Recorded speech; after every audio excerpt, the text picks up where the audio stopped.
সময় সংবাদও অভিযাত্রী হচ্ছে এই বর্ণাঢ্য আয়োজনের।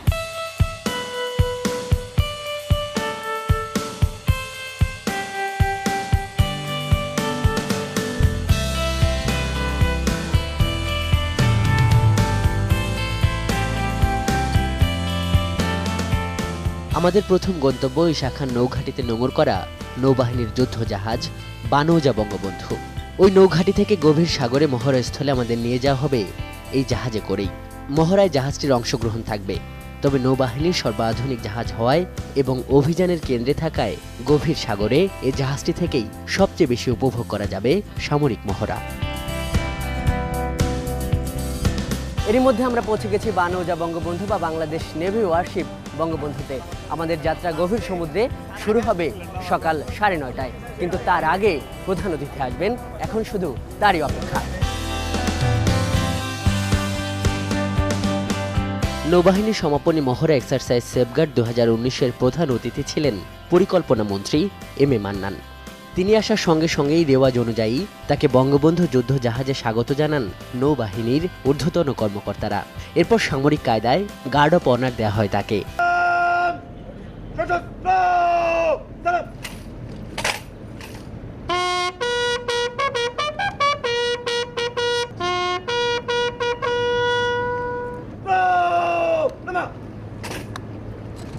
কমান্ডার ফয়সাল বিবৃতি দিচ্ছে, সম্মান গার্ড আপনার পরিদর্শনের জন্য প্রস্তুত স্যার। I I sir.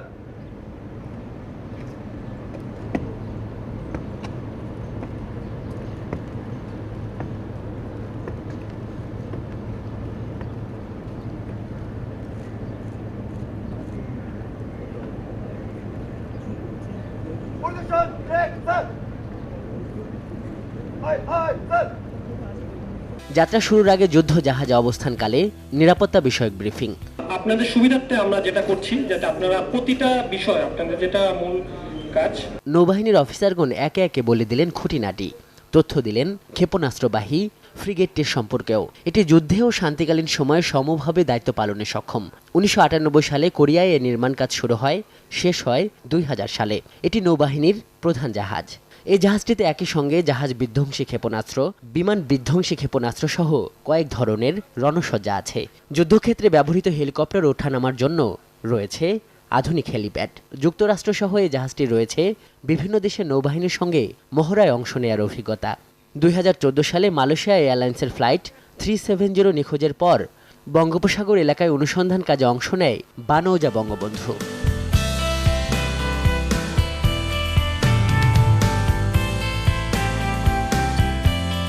সকাল ঠিক 9:30, ঈশা খান ঘাটি থেকে বিচ্ছিন্ন হল বানৌজা বঙ্গবন্ধু।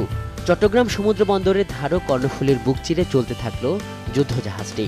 বহিনঙ্গরে অপেক্ষমান শত শত লাইটার ও পণ্যবাহী জাহাজ চোখে পড়ল এই সময়ে।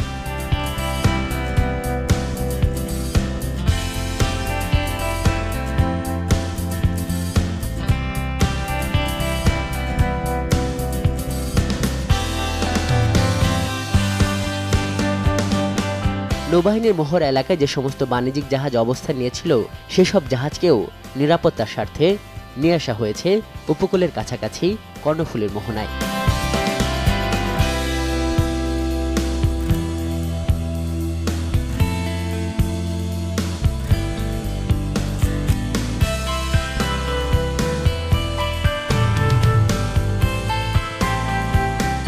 কিছুক্ষণের মধ্যেই বানৌজা বঙ্গবন্ধু প্রবেশ করবে গভীর সাগরে। নৌবাহিনীর এবারের বাৎসরিক মহড়ার নাম দেওয়া হয়েছে সেফগার্ড এক্সারসাইজ 2019 কিংবা সেফগার্ড অপারেশন 2019। আমরা এখন সমুদ্র উপকূল থেকে 40 থেকে 50 কিলোমিটার দূরে রয়েছি। এটি অনুষ্ঠিত হবে গভীর বঙ্গোপসাগর থেকে। আর কিছুক্ষণ পরই আমরা পৌঁছে যাব অপারেশন কিংবা অনুশীলনী স্থলে।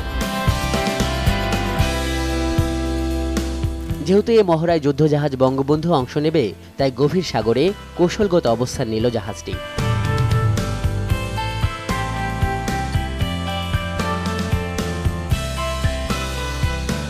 ঠিক বেলা 12টায় শুরু হলো মহড়া। প্রথমেই মিসাইল উৎক্ষেপণ। বানৌজা দুর্জয়, দুর্দান্ত, দুর্ধর্ষ একই সারিতে পজিশন নিল মিসাইল হামলার জন্য।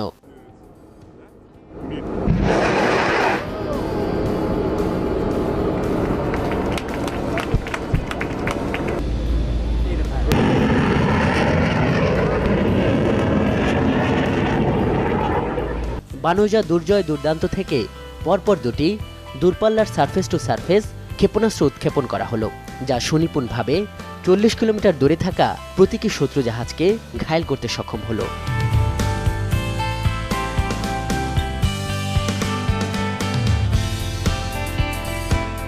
মহড়ায় এর পরেই সোল্ডার লঞ্চ উৎক্ষেপণ।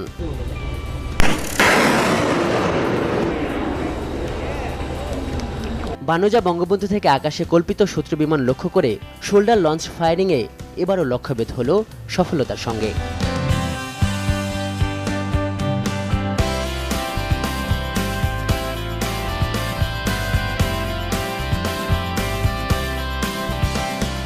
পরবর্তী মহড়া সম্মিলিত আক্রমণের মাধ্যমে উড়ন্ত শত্রুপক্ষকে ঘায়েল। সামরিক ভাষায় এর নাম এন্টি এয়ার ফায়ারিং।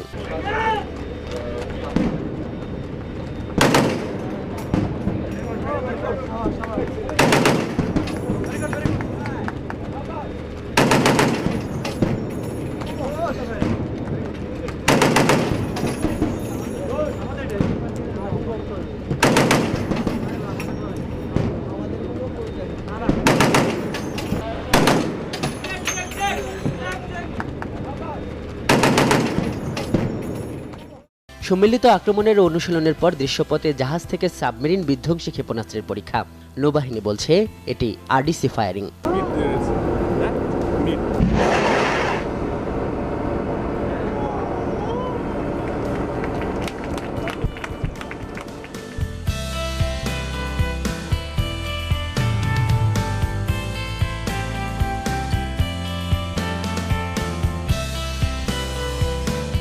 সুসজ্জিত মহড়ায় কল্পিত জলদস্যু কিংবা শত্রুপক্ষের হাতে জিম্মি জাহাজে কমান্ডো অভিযান চালায় নৌবাহিনীর চৌকস দল।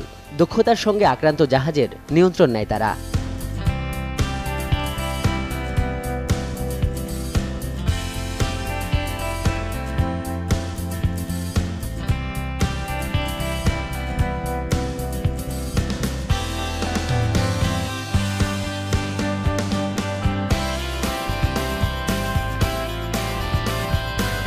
মহড়ায় জাহাজের ডেকে সফলতার সঙ্গে হেলিকপ্টার অবতরণ করে নৈপুণ্য দেখায় নৌ পাইলটরা।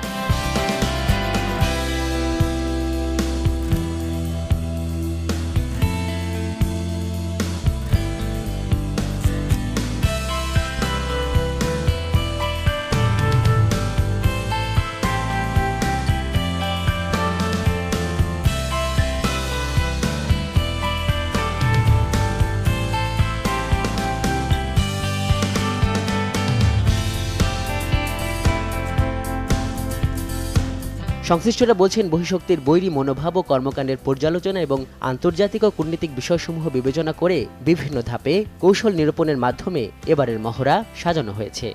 আমাদের ইন্টারন্যাশনাল মেরিটাইম অর্গানাইজেশনের চাহিদা অনুযায়ী বাংলাদেশ নৌবাহিনী বঙ্গোপসাগরে যে কোনো প্রকার সার্চ অ্যান্ড রেস্কিউ মিশনের জন্য দায়িত্বপ্রাপ্ত, এবং সেই জন্য প্রথমত আমাদের যেটা রয়েছে সেটা হচ্ছে মেরিটাইম প্যাট্রোল এয়ারক্রাফট, যার মাধ্যমে আমরা প্রথমে সমুদ্রে যে কোনো দুর্ঘটনা কিংবা যে কোনো রকমের রেস্কিউ মিশনের সংবাদ পেলে সাথে সাথে আমরা মেরিটাইম প্যাট্রোল এয়ারক্রাফট দিয়ে একটা প্রাথমিকভাবে সার্চ কন্ডাক্ট করি এবং তারপরে হেলিকপ্টার পাঠিয়ে সেটাকে আবার কনফার্ম করি এবং সবশেষে আমরা জাহাজ পাঠিয়ে সেই সব নাবিকরা যারা বিপদে পড়েছেন, ঝড়ে হোক, যে কোনো দুর্যোগপূর্ণ আবহাওয়ার জন্য হোক, তাদেরকে উদ্ধার করার জন্য প্রচেষ্টা গ্রহণ করি। সাবমেরিন আপনারা জানেন বাংলাদেশ নৌবাহিনীর বহরে যুক্ত হয়েছে 2 বছর আগে।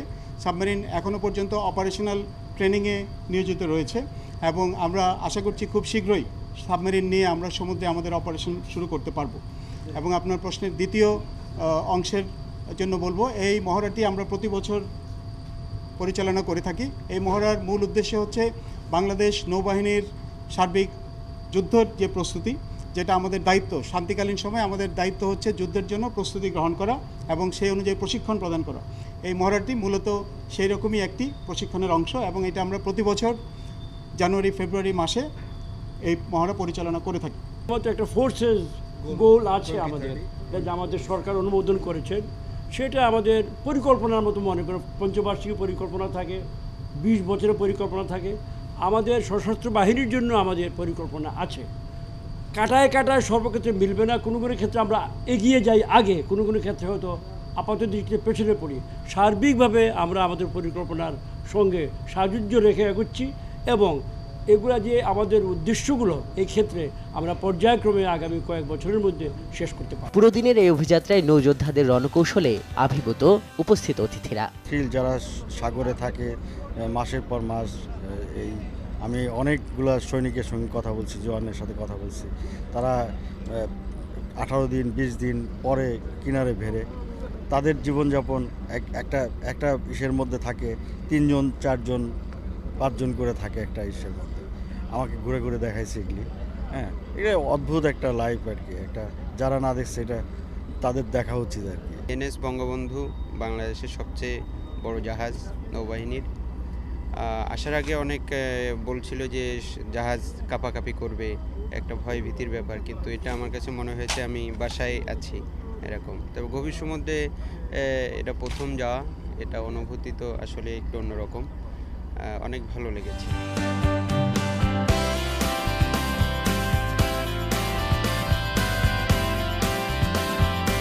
এ মহড়ার সব শেষে ছিল ফ্লিট রিভিউ, যেখানে গেল 18 দিন ধরে মহড়ায় অংশ নেয়া 70টি যুদ্ধজাহাজ ও নেভাল এভিয়েশন উইং ঐতিহ্যবাহী রীতিতে একই সারিতে ফিরে মার্চ পাস্টের মতো করে।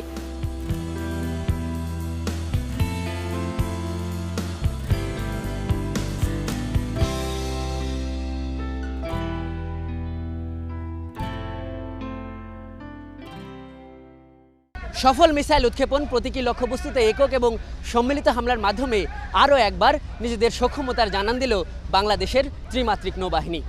বার্ষিক মহড়ার মাধ্যমে দেশপ্রেমে আপোষহীন প্রতিটি নৌ সদস্যের মনোবলই শুধু বাড়বে না, এ মহড়ার মাধ্যমে আরও একবার বিশ্ব দরবারে সার্বভৌম বাংলাদেশ ঘোষণা দিল এক নিরাপদ জলসীমার। গভীর বঙ্গোপসাগর থেকে আজহার লিমন, সময় সংবাদ।